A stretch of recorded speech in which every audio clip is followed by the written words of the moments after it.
Hello, and welcome back to Hollow Tree Horror Stories. In the last video, we completed our design for our creepy tree. In this video, we're going to be creating a creepy forest to place our tree in. The first thing I'm going to be doing is creating a eye level line, and from there I'll be able to create a ground plane so I can put everything in correct perspective. And from there, I'm going to be sketching a couple of trees to help build up the forest. Okay, let's get started.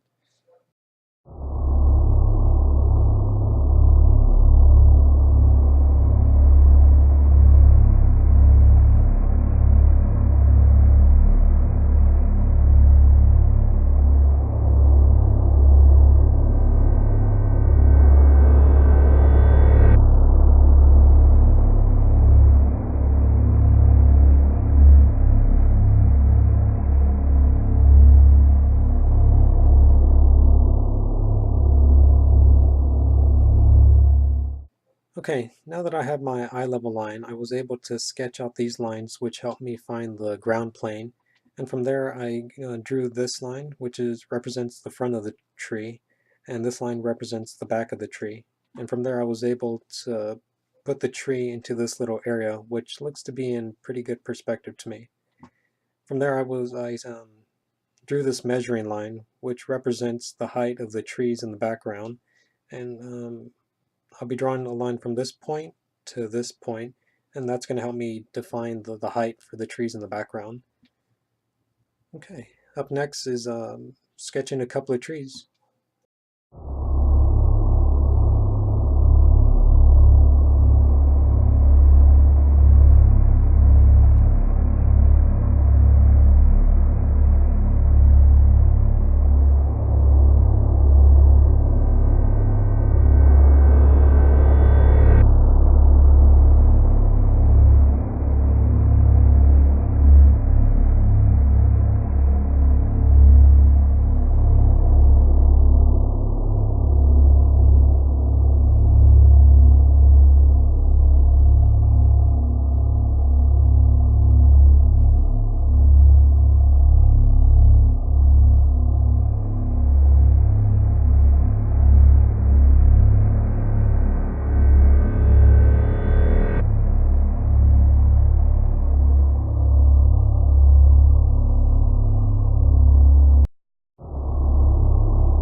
Okay, so here are our trees for the backgrounds, and for our purposes they're going to work just fine. these trees don't need to be the most elaborate in terms of designs because the main focus is going to be on the big tree. As I was designing these trees, you may have saw me go back and forth between my reference photos, and that's because as I was designing these trees, I didn't really understand how one branch moved into another one. So I had to check my reference photos to, well, get a better idea of how these branches grew out from one another. It's always good to have reference photos, guys.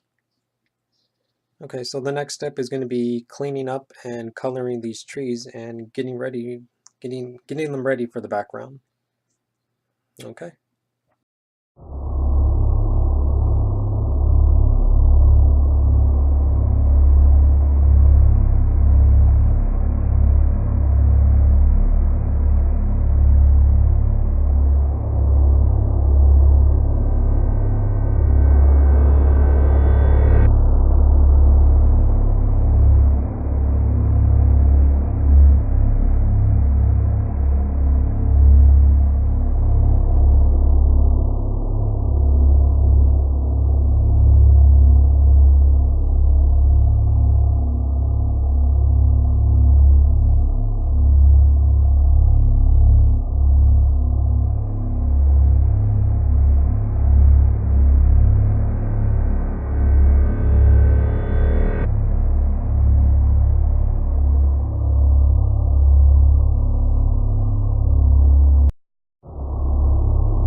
that took me longer than expected. On any project I've ever worked on, I've always said cleanup work is the worst part of the project because it's just so time consuming. But anyway, our trees are finished and they're looking great and they're ready for coloring, which we'll do in the next video, along with building our background. Thank you guys so much for watching. If you guys enjoyed this video, please like, comment, and subscribe, and I'll see you all in the next video.